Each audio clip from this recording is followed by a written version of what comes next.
আমি ভাঙচুর মনির, জামালপুরের সন্তান। এরকম রিংয়ের ভিতরে আমার এই দেহটা বাইঙ্গা চিরা গুটিমুটি হয়ে ঢুকবো। আর এরকম আমার মতো কেউ যদি ঢুকতে পারেন 50,000 টাকা পুরস্কার আমি ভাঙচুর দিব। দেখেন তো আমার মতো কেউ বাইঙ্গা চিরা কেউ ঢুকতে পারেন কিনা।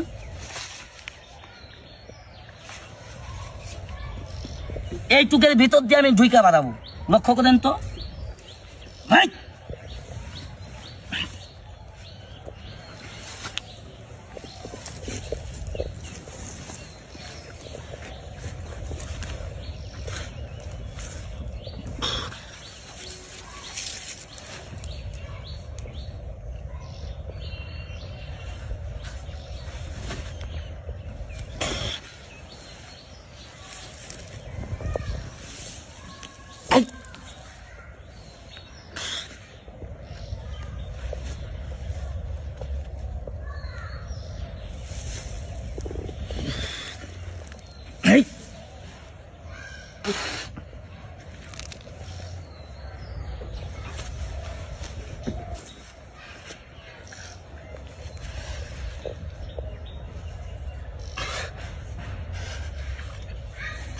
ভাই এত পরিশ্রম করে খেলা দেখাইতেছি, আমার এই ভিডিওটা ভাই দেখা একটা লাইক, একটা শেয়ার, একটা কমেন্ট করে দিয়েন ভাই।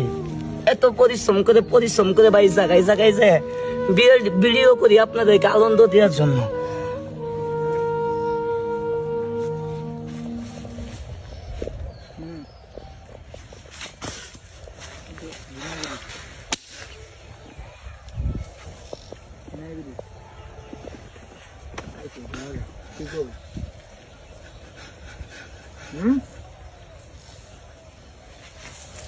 Oi?